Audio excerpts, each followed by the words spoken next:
আমরা অত্যন্ত দুঃখের সাথে দেখছি যে অনেক রাজনৈতিক নেতৃবৃন্দ তাদের বিভিন্ন ধরনের বিব্রতকর বক্তব্য দিচ্ছেন।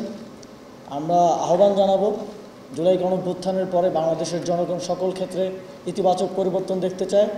আপনারা আপনাদের বক্তব্যে আরও মার্জিত এবং ভদ্রচিত হওয়ার চেষ্টা করবেন। জাতিকে দেখিয়েছে, ফ্যাসিবাদী শাসন ব্যবস্থা থেকে মুক্তি দিয়েছে, তাদের প্রতি সশ্রদ্ধ সালাম। আপনারা জানেন, প্রায় দীর্ঘ 16 বছরের ফ্যাসিবাদী শাসন ব্যবস্থার সময়ে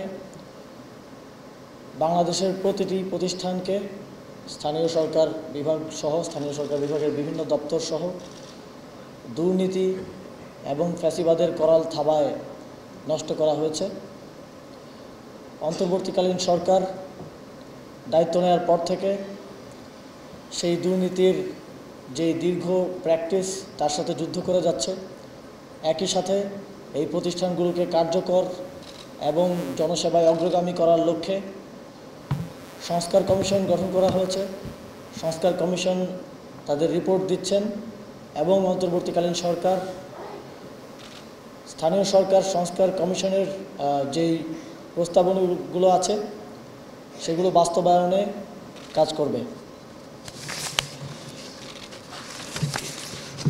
আপনারা জানেন, এই সরকার দায়িত্ব নেওয়ার সাথে সাথে স্থানীয় সরকার প্রতিষ্ঠানগুলোর যারা পালিয়ে গিয়েছিল, ফ্যাসিবাদের সেসব দোসরদেরকে সরিয়ে অতি দ্রুত সেখানে প্রশাসক নিয়োগ দিয়েছে।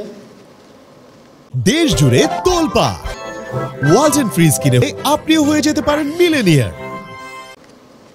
প্রশাসকগণ জনপ্রতিনিধি না হওয়ায় অনেকগুলো চ্যালেঞ্জ আছে। জনসেবা নিশ্চিতে কিছুটা স্থবিরতাও আছে। স্থানীয় সরকার বিভাগ তা কাটিয়ে উঠতে প্রতিনিয়ত কাজ করে যাচ্ছে।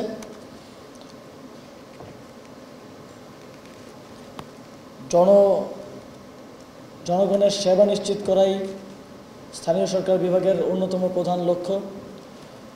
আপনারা জানেন যে এই মুহূর্তে স্থানীয় সরকার নির্বাচন আয়োজনের মাধ্যমে জনপ্রতিনিধিদেরকে উপযুক্ত দায়িত্ব দেওয়ার ক্ষেত্রে অনেকগুলো চ্যালেঞ্জ রয়েছে। আইন শৃঙ্খলা থেকে শুরু করে ট্রানজিশন পিরিয়ডের অনেকগুলো চ্যালেঞ্জ রয়েছে। তারপরেও আমি মনে করি অন্তত পক্ষে সিটি কর্পোরেশন এবং পৌরসভাগুলোতে নির্বাচন হয়ে যাওয়া উচিত। তাতে করে শহরের জনগণের যে দৈনন্দিন যেসব সমস্যার সম্মুখীন তারা হচ্ছেন তা থেকে কিছুটা হলেও স্বস্তি এবং মুক্তি মিলবে। জুলাই গণঅভ্যুত্থানের পর শুধুমাত্র সরকারি বা রাষ্ট্রীয় প্রতিষ্ঠান সংস্কার নয়, আমাদের প্রত্যেকের নিজের মধ্যেও সংস্কার জরুরি।